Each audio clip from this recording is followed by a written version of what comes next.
เอาคือบ่เห็นเปลงรถถีบไปน้องสมบูก็น้องลอดว่ะผู้ใหญ่เพิ่นว่าคือบ่เห็นน้องเพิ่นขี่ว่ะโดยมายามใดก็เห็นในคลิปสาวนวลสาหยังคือมันนั่งขม็อกอยู่เพิ่นว่าบ่หั้นคือว่าไปตลอดว่าคือวันนี้เที่ยวฉันบ่เขาเว้า โอ้โหไปกินแกงหน่อไม้เอื้อนนั่นสลาเด้บ่โดยเมื่อวานนี่ก็ว่าเมื่อวานนี้บ่ไปเขาเห็นนั่นแหละไรเอนะอคันวาลีนะว่าอืมยายน้องสมโอหนีไปเล่นไพ่อยู่ในเมืองว่ะ เล่นไพ่ใช่มันจะทันได้มา สบายดีสบายดีพ่อแม่พี่น้องเบิดสุขุสู่คนพี่น้องเนาะมาพบมาพอกซ่องบาที่อีกสิ่งเก่าสิ่งเคยพี่น้อยเนาะก็อีพี่แหละพี่น้อยบ้านน้องสมโออีกคือเก่านะท่านผู้ชมพอดีสิข่าวมาเยี่ยมมายามเพิ่นเลยนะท่านผู้ชมเนาะแล้วก็สิมาถามเรื่องเป็นจังไดรถถีบรถอันนั้นเพิ่นแปลงระบอไว้ได้เนาะที่ว่าบ่ที่เอาเงินมอบให้เพิ่นมื้อนั้นโดยโอ้ทางน้องหลอดกำลัง สิมาเปิดประตูซื้อขนมมาฝากเล็กๆนำห้อนในมันนี่ก็ได้ก็ฝนสิตกปลาโตเรากักแท้เลยสบายดีมั้งล่ะโดยอยู่เพื่อนกับภายนอกยังไงเอื้อยใช่บอกอืมไปใส่บาทบ่ตัวไปเอาขนมเอาขนมอยู่วันพ่อทำซิมนี้เออโดย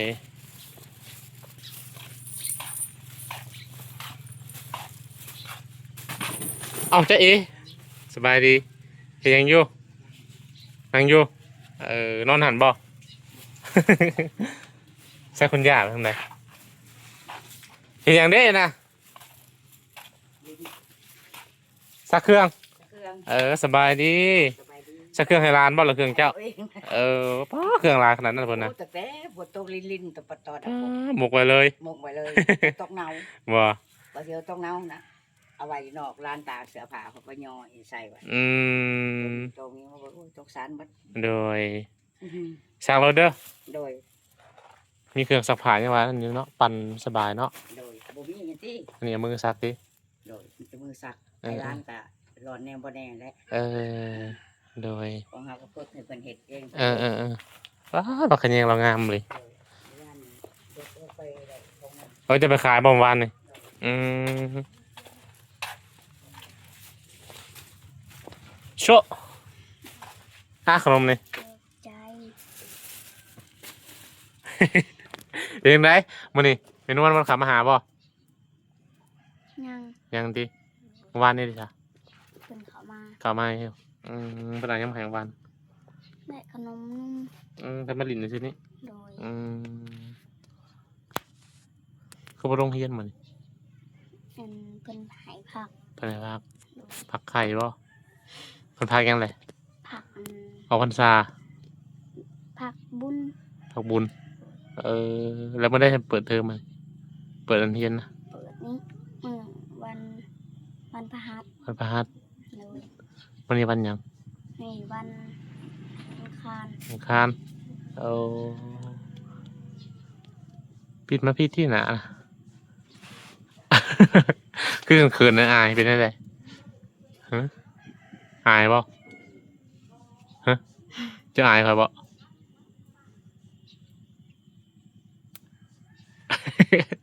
น้องรอดใช้สบู่ยังบ่มาอยู่ย่างพากันย่างไปนี่บ่โดยไปขอขนมน้ำเนี่ยพ่ออยู่วัดเพิ่นก็ให้บ่เลยหายอยู่เคยไปบ่เคยไปขอบ่โดยใส่บาตรลงใส่บาตรบ่มื้อเช้านี่บอกรถพระจันทร์นี่นะนี่หลวงใหญ่กว่าคนผัวเนาะผัวน้อยๆมันเมียว่าไงบ่ได้ลงที่ใส่บาตรซั่นนี่ติกินข้าวกันยังมื้อนี้กินเขากับปนปลาปนปลาโดยได้มาใส่มียาซื้อโอ้เป็นจั่งใดอันนั้นน่ะเรื่องฮู้อยู่บ่ว่าไผสิเอาเรื่องหยังเรื่องรถถีบยังฮะยังคือหมอไปเปลงโอ้โหมียาอ้าว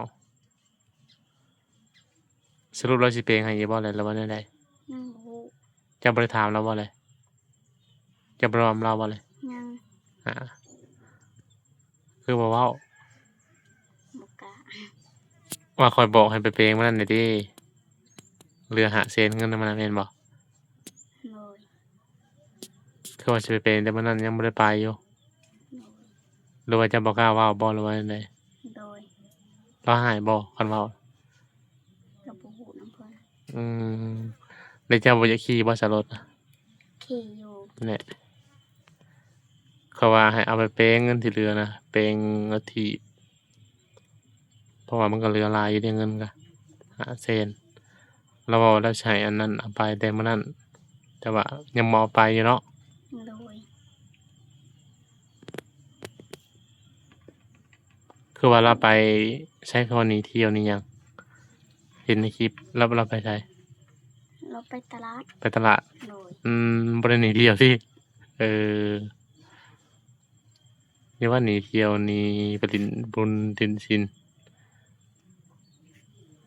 มันก็โดนเติบอยู่ได้บ่าวมามอบเงินให้น่ะเนาะ โดย แต่ว่ารถยังบ่เอาไปเพลงยังคือเข้ารถนะ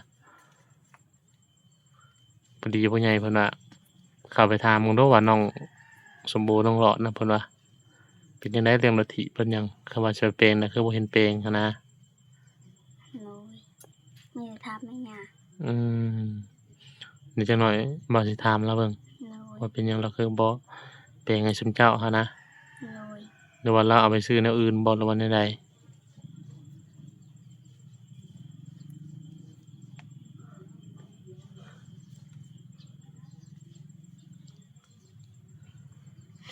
เป็นจังไดมีแนวอยากเว้าบ่หรือว่ามีแนวคิดอยู่ในใจเว้าในนี้ก็ได้บ่เป็นหยัง ไม่ได้มี เราบ่ได้ยินดอกเราสักเครื่อง มีบ่บ่มีบ่ โดย อย่าตัวเด้อ โดย อืมอย่ามาเราแบบว่าบ่อยากเพลงให้เจ้าข่มเหงนั่นนี่บ่ได้เว้าเราบ่ได้เว้า ยัง อืมกินหยังล่ะของมื้อนี่ ที่จะกินปลากระป๋อง ปลากระป๋อง โดย ปลากระป๋องเพิ่นมามอบให้บ่หรือว่าซื้อเอง เพิ่นมามอบ ใครมามอบให้นะ ให้นวล อืมปลากระป๋องไข่ใช่ไหมติ โดย บัดเราไปตลาดได้เราได้หยังเราซื้อหยังมา บางทีก็ซื้อปลาบางทีซื้อผักบัวหอม อืม ๆซื้อปลาแดกเป็นนัว อืม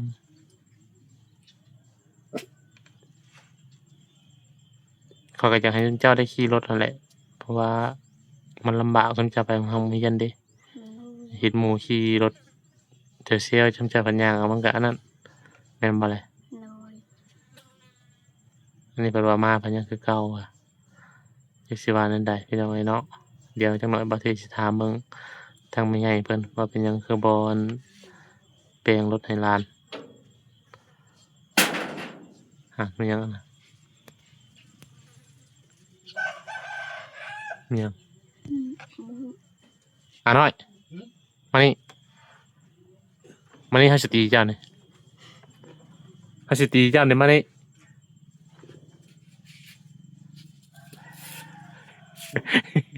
มานั่งพี่ ไปใช่นะป้าโขงมันบอล เราสิโขกหัว เออ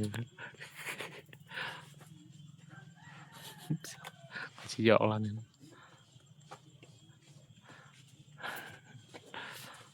มาเอาสตีกัน โดยเจ้าไม่ได้ไปใช้บ่มานี่ใช่ว่าไปรับจ้างยาแล้วบ่ยาแล้ว เป็นยังไงเพิ่นบ่จ้างมานี่หรือว่าบ่มีงานบ่ เจ็บแอว เจ็บแมว โดย โอ้เจ้าเฮ็ดหยังได้เพิ่นเมื่อยเจ้าไปอันรับจ้างน่ะเพิ่นให้เจ้าเฮ็ดหยังได้ เก็บไม้ เก็บไม้คนโตบ่เออ คนงานไม้ คนงานไม้ คนขึ้นรถไถ โอ้แบบเอางานไม้ขึ้นรถไผน่ะสมมุติว่าแบบมันเอางานไม้ขึ้นรถขึ้นหยังแบบนี้นะเอาเพิ่นไปลงเตาลงหยังซี่บ่ เอาไปทิ่ม เอาไปทิ่มอืม มีหอกไว้มันหก โดยเพิ่นให้จักมื้อเท่าใดเกาะ1,500,000 2 แสน 2เซนโอ้ก็ถือว่า อันนั้นอยู่บัดนี้แต่ว่าบัดนี้น่ะเพิ่นหย่าแล้วเพราะว่ามันแล้วแม่นบ่จักดิท่าน เออ เป็นเหือแล้วจ้ะ เออกันแตะเก่าเพิ่นมาเอาเนาะเพิ่นมารับเนาะอืมมันก็ได้อยู่แล้วล่ะบัดนี้เนาะจะไปจักมื้อเลยจะไปเฮ็ดงานน่ะ ไป2 วัน 2 วัน2 วันก็4แสนโดย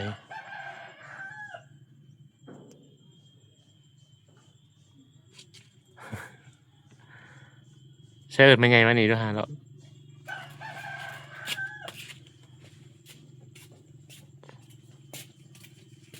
เนี่ยเอาไป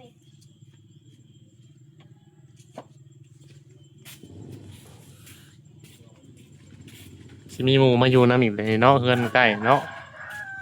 หลังหนึงพี่น้อยกำลังมาเฮ็ด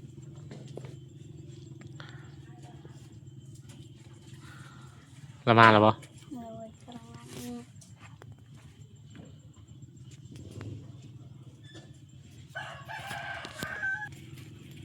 ไปดีอีกรอบ มานั่งพี่ก็ได้ เอาลูกแล้วแม่อะไรสิย่างไป ไปรถ ได้หลาย เออ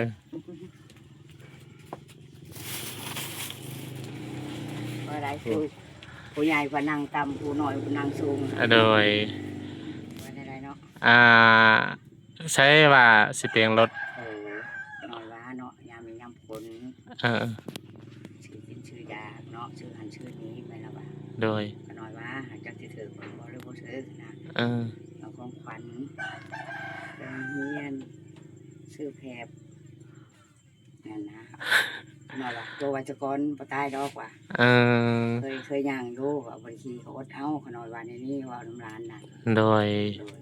แปลว่าจุดประสงค์ผู้ใหญ่เพิ่นว่าให้เปลงรถให้น้องๆเพิ่นธนา โดยตอนนี้ก็ยังยามเปื่อนเอง อืม น้อยก็จะไว้ก่อนขน้อยว่า โดย ไปซื้อแพบซื้อหยังเลยมาสู่ทุกคนสักผ้าสักแพรที่เราไปจะกินหยัง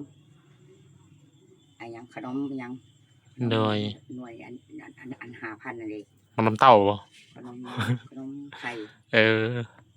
แต่ละมื้อกิน โดย ขน้อยว่ากินเบิ่งเด้อเงินบริรวมบริรายทั้งหมดใจ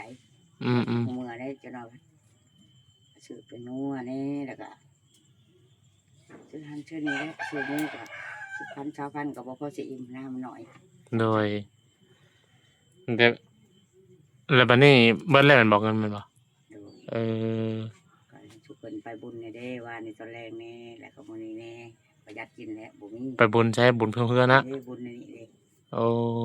อย่าไปเอาไปก็นั่นอย่าไปสลับสลัมบ่ให้ไปตากแดดก็นอนว่าในนี้ อืม บอกเพิ่น โดย แต่เพิ่นบ่ขอไปก็จะให้ไปอยู่อันเกิดญาเฮาขอไปลิ้นได้บ่ไป อื ลง ม จะไปตั้งแต่น้ำเขาบ่คิดนะบาท โดย โอ้เตรียมจะคักแน่เนาะก็หน่อยว่า เออ เดี๋ยวบายๆสักคนจังไป โดย คำบ่จังมาคำจังมานะก็หน่อยว่านี้แต่โอกาสเพิ่นไปเรียนโย โดย ไปโรงเรียนเลยโรงเรียนจักปีบ่รู้บ่อยากมันคือตลอด โดย บ่จักอดจะอึดจะหิวนะ เพราะว่า เอาคือบ่เห็นเปลงรถถีบไปน้องสมบูรณ์ก็น้องรอดว่ะผู้ใหญ่เพิ่นว่าคือบ่เห็นน้องเพิ่นขี่ว่ะ โดย มายามใดก็เห็นในคลิปสาวนวลสาหยังคือมันนั่งขมอกอยู่เพิ่นว่า นั่นแหละก็หน่อยก็คิดอยู่ว่าได้อ่ะกะยาเพิ่นจะว่าได้กะยาเอาตอนนี้เฮาโตไว้ซะก่อนตอนเปื้อนนี่นำในสมมุติว่าเนาะก็ได้ว่าเนาะมันจะปั่นรถบัดนี้เอาหยังกังหัวก็ได้ว่า เราจะปั่นรถเสื้อผ้าก็เปียกแล้วโมเมนกังหัวกระดองวันนี้เปื่อนอีกบัดนะซื้อของพันซื้อไปนัวแบบห่อละเศร้าเลย3เศร้าแล้วนี่18,000 โดย กินอยากทุกคนเลย เออแล้วน้องสลอดได้ใส่จากเปลงอยู่บ่รถนะ แปลง หรือว่าใด ตัวอยู่นี่มีจะได้ทางออกเวบรรทัด ๆเออ ทางประจับ เฮาบอกว่านั่นว่าให้เปลงให้น้องเพิ่นน่ะใส่รถอันนั้นไปว่าพอน้องอันมีนะว่า แต่ว่า เจ้าก็ว่าสิเปลงว่ะแล้วเพิ่นว่าบ่ได้เปลง ว่าสิแปลงอยู่ก็นเพราะว่าเขาหิวเดียวเขาบ่มีไว้ซื้อใส่ใจในครอบครัวของคนเขาบ่มีนะ โดย แต่ว่าเขามีรถที่เขาบ่มีกินอยากก็คือเขา อืม เขาก็ให้ทุกคนได้กินได้อยากแล้ว โดยก็เลยเข้ามาถามเบิ่งเพราะว่าผู้ใหญ่เพิ่นว่า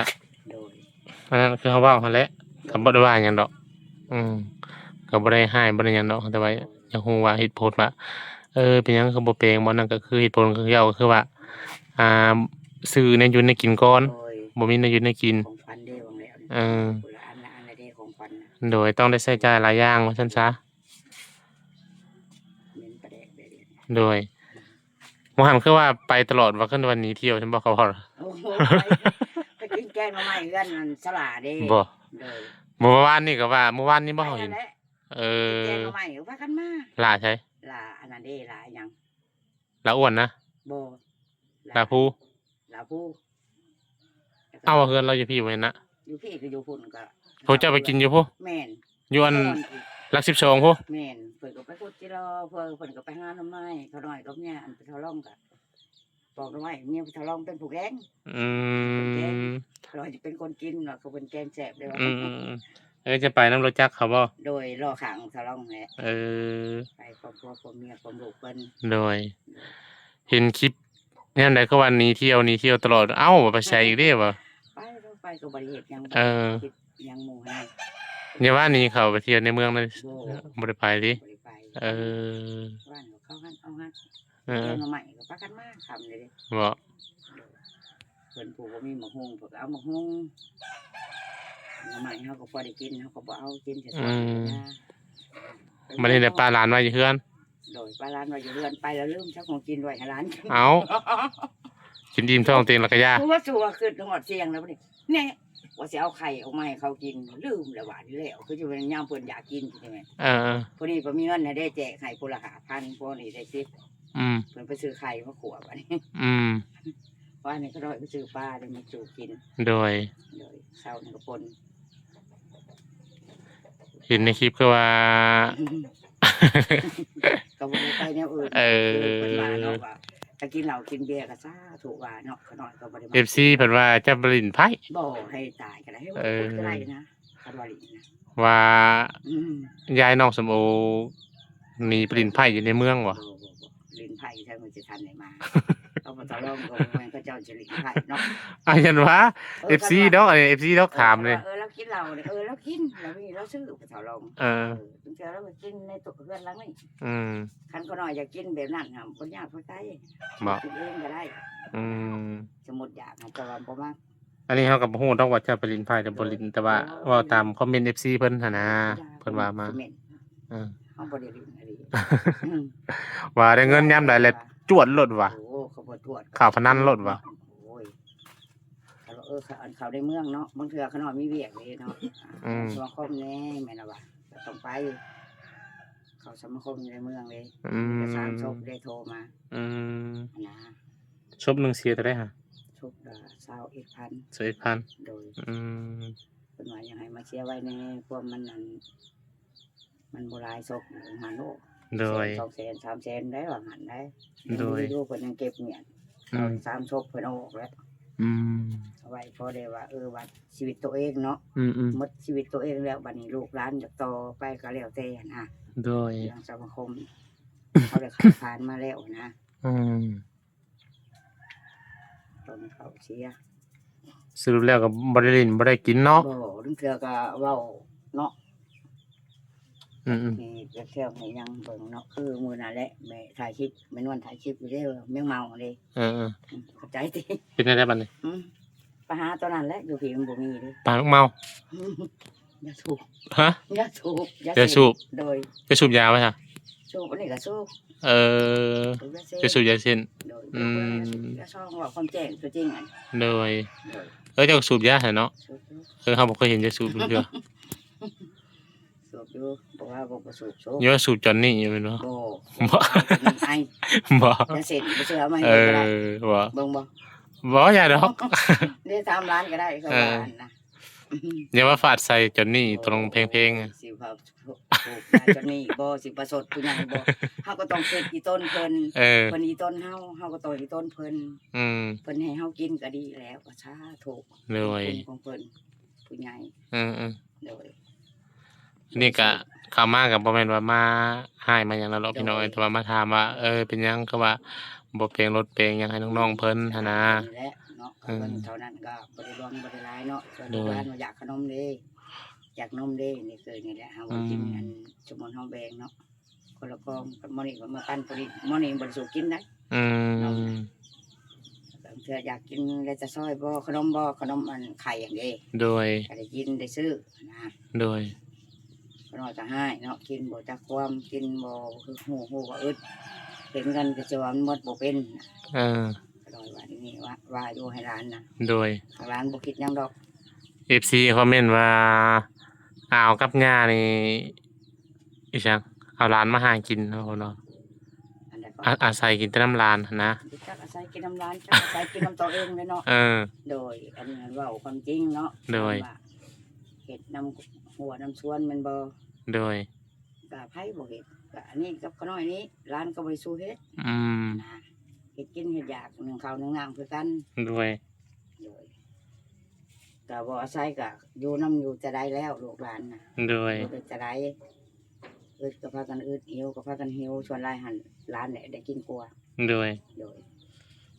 มันก็คือว่าแหละ FC กับ โดย ผู้เพิ่นเข้าใจเนี่ยบ่เข้าใจเนี่ยเนาะ โดยก็ยา ฮะ แล้วแต่ ฮะ เพิ่น เฮาก็เว้าตาม FC เพิ่น โดย คอมเมนต์มาแหละ เพิ่นว่าเนาะเพิ่นเอามาให้เฮากินก็ชาถูก เออ เรามือนั้น แล้วเจ้าอยากให้บ่เพิ่นเว้านั่นนี่ บ่ดีใจ ดีใจ นำเฮาเด้เนาะเพิ่นให้เฮากินนี่ก็ชาถูกเพิ่นกู บ่ เพิ่นเนาะ อย่าว่าอยากให้ผู้อื่นที่ว่าคอมเมนต์ว่าเจ้าปรินไผบ่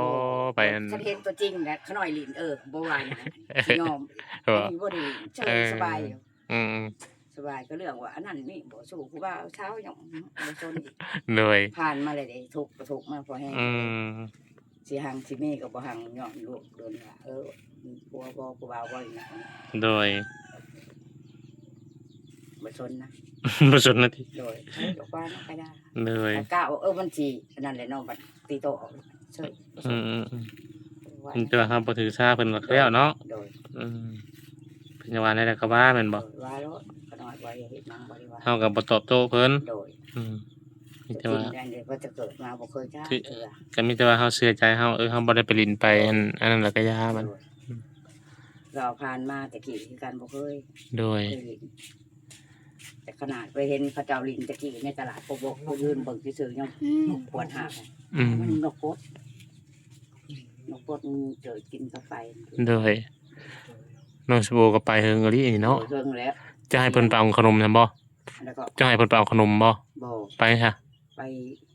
ไปหลิน ไปลิน หันมาน้องหลอดว่ากินอยู่ไปเอาขนม เอามาเช้านี่พุ่น บ่ ขนมขนมอยู่น้ำยาในวัด โอ้ มาก็พากันกิน โดยเอากันนั่นแหละซะเด้อ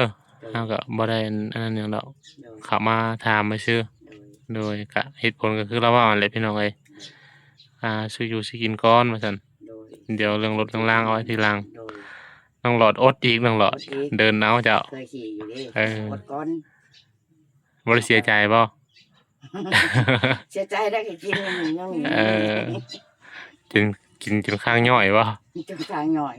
เสือก็ได้ส่งเสือบ่มีแผลซักก็คือเก่า อืม สิบ่อาบน้ำยาชีเขียวก็จ้ะ โดย โดยเกิดบางครั้งก็บ่มียาชีเขียวบ่มีสบู่เนาะก็เราก็ต้องไปซื้อมีปากเอง โดย ไปจน